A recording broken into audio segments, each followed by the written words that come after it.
WCBI News at 10 starts now. The city of Aberdeen begins a new term of the mayor and board of aldermen. Thank you for staying up with us tonight. Voters went to the polls today to decide the mayor and Ward 4 alderman races, and Mayor Maurice Howard wins a second term. Howard faced a tough challenger from Tony Reese, but came out about 141 votes ahead, according to unofficial numbers. Carolyn Odom wins her first full term on the board of aldermen. Odom first came to office in a special election to fill out the term of her late husband, Brunson Odom. Aberdeen, you guys did this. This was all because of you. You guys seen the need of the city, and you stood, you came out, and you made your voice be heard. And I got a lot of emotions right now. I got business to take care of tonight. You know, I got a board meeting to do tonight, so I'm gonna have to collect my thoughts and come back and talk to you again tomorrow. But for tonight, I'm just happy.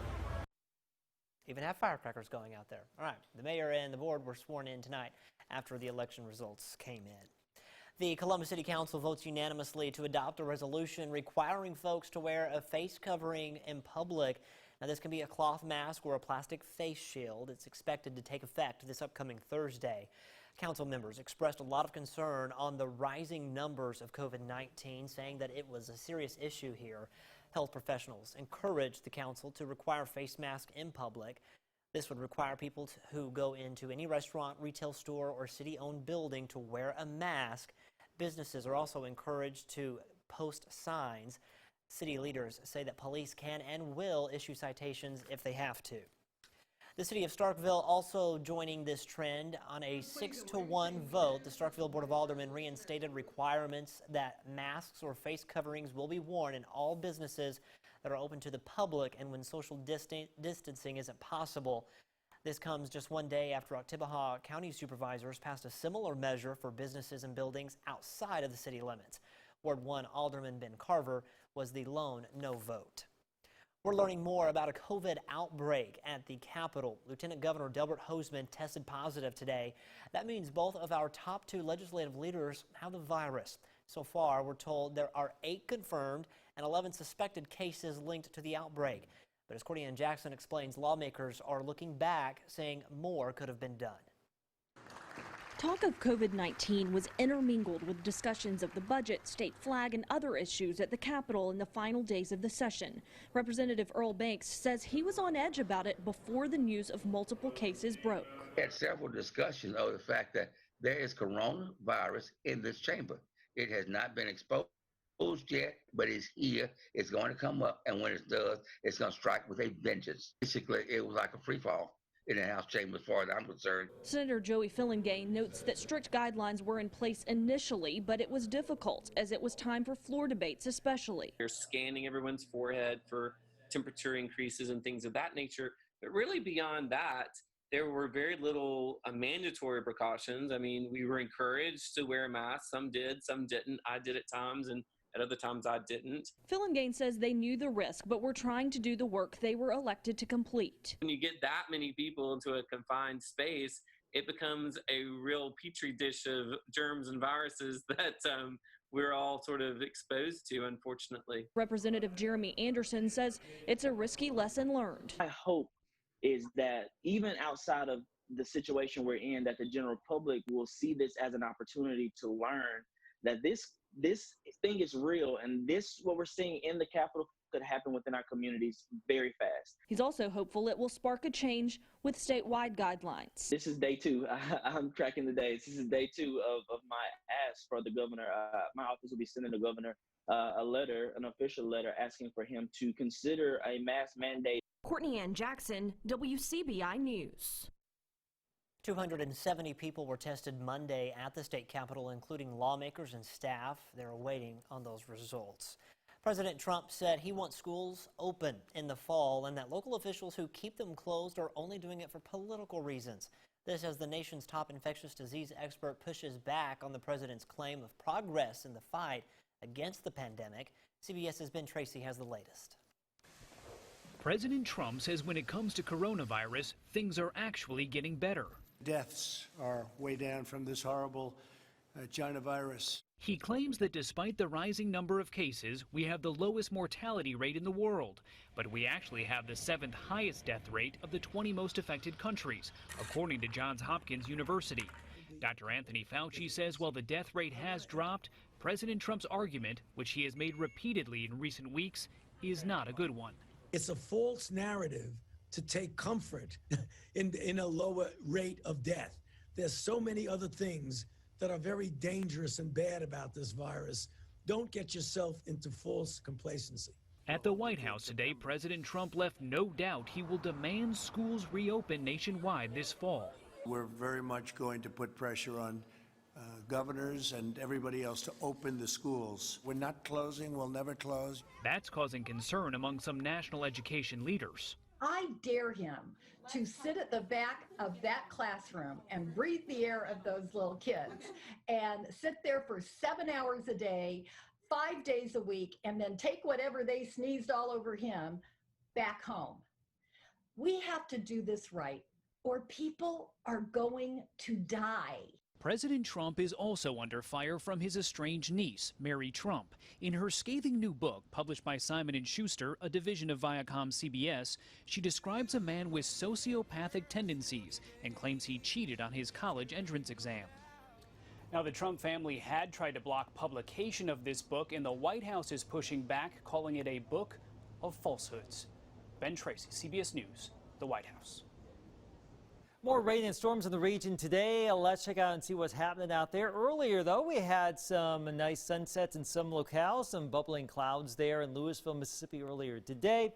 Louisville and really everywhere else saw a little bit of rain out there mixed in with the sunshine we had earlier today. The rain now on the way out. A lot of cloud cover, yes. Partly cloudy, variably cloudy, we'll call it. Look at this great sunset, though, at Eden Lake tonight. A pop of color just at the right place at the right time right there. Now, we are quiet. We do expect to see another batch of showers and storms to come on in here later tonight. So I think by the time we get ready for the morning commute, we will have more storms and some showers out there. So plan accordingly, and some of that will carry over into the afternoon. With the rain chances here on Wednesday, mid-80s for high, still very humid out there. And any one of those storms may produce some heavy rain. I'm back with your full forecast in just a few minutes. All over the country, people are participating in Blackout Tuesday. Today, black people and allies are encouraged to spend their money at black-owned businesses. This movement is to force politicians to end institutional policies and practices leading to the deaths and marginalization of black Americans. Our Stephanie Poole speaks with two local business owners about the impact. Every year, African Americans spend nearly $1 trillion at major retailers. The Blackout Tuesday movement was created to give their own businesses a chance for growth in revenue. I have always wanted to be an entrepreneur. I have always wanted to own my own business. Dolores Doss owns 3 daughters on Main Street in West Point. She says the journey to opening her doors wasn't easy, but it's the adventure that made it all worth it. I came from a family of 14, 7 girls and 7 boys, and seeing my mom and my dad work and struggle to have things, it just motivated me even the more that when I grow up, I want to have something on my own because, you know, we can go into a restaurant, a black restaurant and eat. We can go into a black boutique or a black store. You know, we can do that now. So I'm very, very proud of where we've come from. Doss, along with her 3 daughters, say it's a way to leave their mark in the community. It's kind of like a legacy that I wanted to leave with them, to show them that, you know, you don't have to work for anyone. You can have your own business, you can own your own business, and you can just work it the way you want to work it by putting God first. I think it's a great opportunity for black owners because it gives everyone a chance to make money and prosper in their business and things. It encourages other people to start something that they're wanting to do and to help the community more. And that independent spirit is spreading. This is something that God just really put in my spirit to do this business. I didn't know a whole lot about it, but God just worked it out, and I learned, I studied, and I learned over the last couple of years about it, and He just made it happen for me. Here For You owner Stephen James says he's had to restock his shelves just 3 days after opening. We had a lot of support from a lot of people. We had our city leaders here, our mayor and all our city leaders here, and a lot of people came and they supported. I think they were waiting on something like this in the black community. Reporting in the Golden Triangle, Stephanie Poole, WCBI News. This movement has been anticipated on social media for a few months now. Celebrities even encouraging people to still support black businesses even after Blackout Tuesday. The city of Jackson, or the city may be named after him, but a statue of Andrew Jackson will no longer stand in front of Jackson City Hall. The Jackson City Council voted 5-1 to approve a measure to relocate a statue of the former president. Leaders said they want to move the statue to another place that's more appropriate. So far, that location has not been announced. Jackson was the 7th president of the United States, but his status as a slaveholder and his treatment of Native Americans has made some of his statues targets of demonstrators protesting racial injustice here in the United States. All right, we're going to send things back over to Chief Meteorologist Keith Gibson. Keith, another hot, muggy, rainy day. Keeps on going. We're in that rut. Dropping my clicker. All right, yeah, the same old song and dance here. Here's our first alert forecast. We got Dudley, a great-looking pup. And get ready, Dudley, for more rain and storms here Wednesday, Thursday, Friday. The chance of more rain, more heat, more humidity. Your full forecast is next. Your WCBI First Alert AccuWeather forecast with Chief Meteorologist Keith Gibson.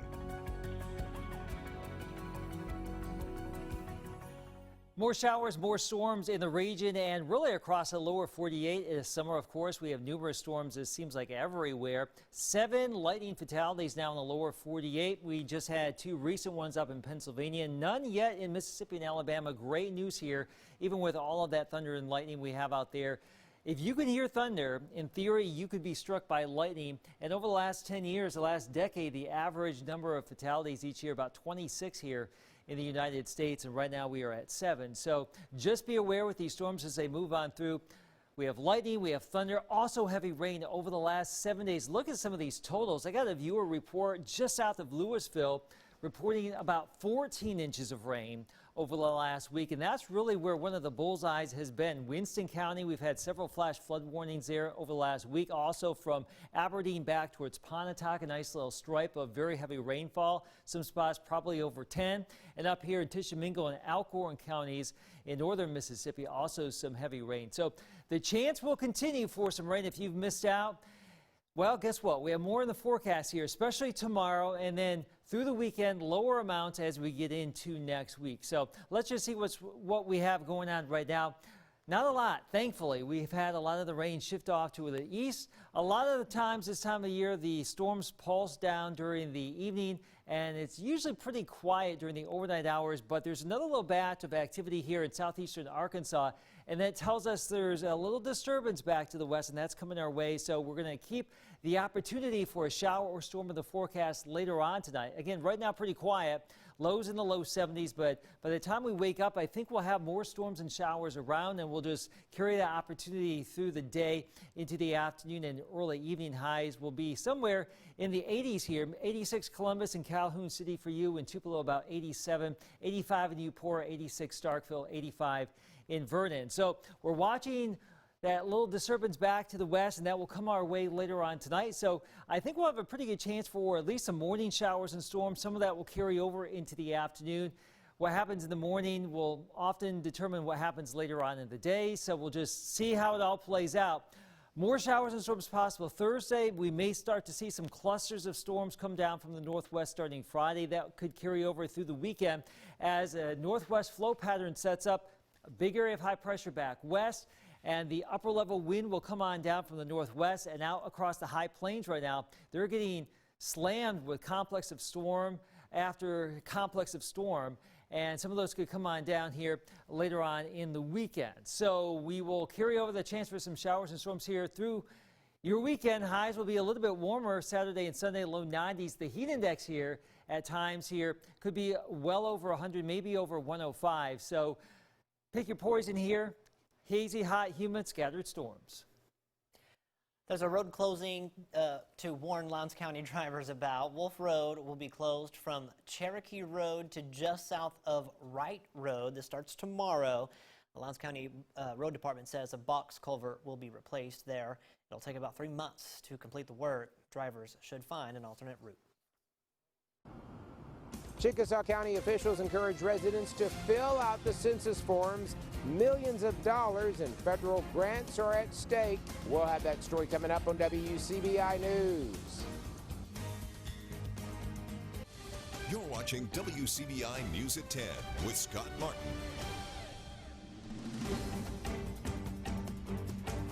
Welcome back, everyone. In spite of a slowdown due to the COVID-19 outbreak, the 2020 census is still underway. In one North Mississippi county, officials there reminding everyone about the importance of being counted and how it can impact the entire area. The theme for this year's census is "We're Counting on You." Chickasaw County officials encourage all residents to take a few minutes and fill out the census forms. Millions of dollars in federal grants are at stake, and those grants are distributed based on population counts. Every 10 years, the census records everyone living in this country. Early in the year, the 2020 census was being promoted heavily at the federal, state, and local levels. Then came COVID-19. There's so much going on right now to distract people from that census, and we want everybody counted, and this emergency management director's got big ideas for a small county. And those big ideas cost money. That's why Chickasaw County EMA Director Linda Griffin wants to make sure people know the importance of completing the census. Our citizens, we want them to have the best emergency response equipment, the best trained personnel they can. Our county is just as important as those counties that have hundreds of thousands of people. Millions of dollars in federal funds are at stake, and it all comes down to an accurate population count every 10 years. And that money has paid for storm shelters, vehicles, infrastructure improvements, and even school lunches. The grants can also attract industrial development. Houston Mayor Stacey Parker says the census is a unique opportunity every 10 years for people to help their community with very little effort. How many people get on Facebook? You know, we take time to get on Facebook, whether we read it, respond to it, or put things on there ourselves. It doesn't take 5-10 minutes to fill out a census form. And then all you do is turn it around and mail it in. So far, the self-response rate in Chickasaw County for the 2020 census is 58%. You can also fill out the census online. The deadline has been extended through October. In Houston, Allie Martin, WCBI News. People can also call in their census information. Those households that haven't responded will be visited by a census employee. For more information, go to census.gov. The high school football tour heads back into 3A ball. We check in with the Winona Tigers when we come back. Your WCBI Sports with Courtney Robb.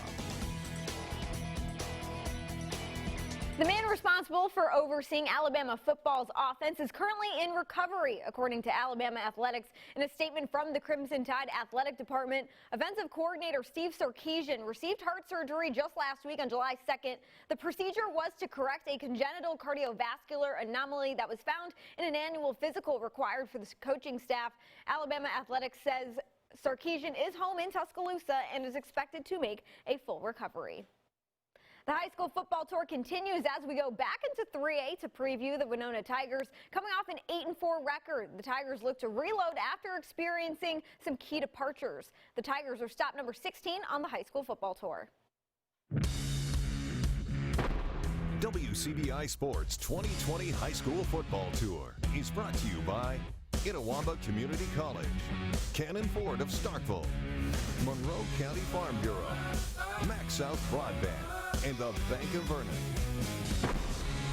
Practice harder and do what we're supposed to do. That's the mentality the Winona Tigers carry into the 2020 campaign. The Tigers are putting in the work now in the weight room to be ready for football on Fridays. Our kids do a good job of working during the off season, so we know come season time that kind of what we're going to get out of our kids. One known fact is that the Tigers have to move forward without all end-zone athlete and now Memphis Tiger and Darius Coffey, who accounted for nearly 90% of the team's total offense last season. Now, we're not trying to replace Andarius. We're not. I'm not trying to ask Jakevion, our quarterback this year, to be Andarius. I'm trying to ask him to be Jakevion. However, the team is confident that junior quarterback can step in and play his game. He's very accurate. He make the right reads.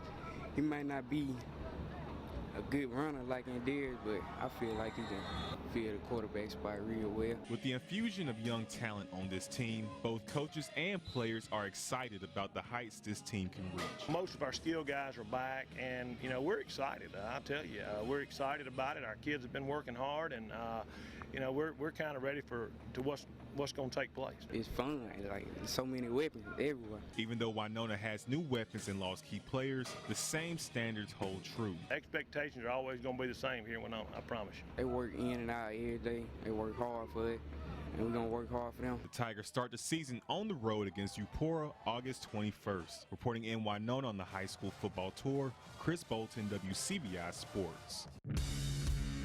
WCBI Sports 2020 High School Football Tour with Winona High School is brought to you by Bank of Kilmichael. And the high school football tour will continue on Wednesday. Stop number 17 checks in with Water Valley. Then coming up on Thursday, stop number 18 checks in with the Nettleton Tigers. Then we get to stop number 19 for East Union on Friday. Then as we move into the weekend, can you believe we are already in the 20s for the high school football tour? Stop number 20, Boonville. Stop number 21 on Sunday, Hatley. Then finally we move into Alabama week to kick off next week. Stop number 22, South Lamar on Monday. Stop number 23, Lamar County on Tuesday. Stop number 24, Pickens County on Wednesday. And stop number 25, Gordo, coming up on Thursday. For any of those stops you may have missed, you can always go check them out on our website at WCBI.com. That's it for sports. We'll have more for you when we come back. We had a technical glitch before the show, so you may have missed tonight's Mega Millions numbers. So here they are for you: 16, 20, 25, 30, and 43. Mega Ball is 18, and the Mega Plier is 3 times. Good luck, everybody. I was so excited just the other day. I turned in a $2 winning ticket, Scott. That's That's two. what we have. $2, good enough for a Diet Coke or something. All right, 86 tomorrow. We're looking at some low 90s here for the weekend. You got to play for a chance to win, as they say. We are winning with those rain chances, scattered showers and storms, plenty of heat and humidity, Scott, for the weekend. All right, sounds good. Thank you so much, Keith. Thanks for watching, everyone. Have a great evening. We'll see you back here tomorrow.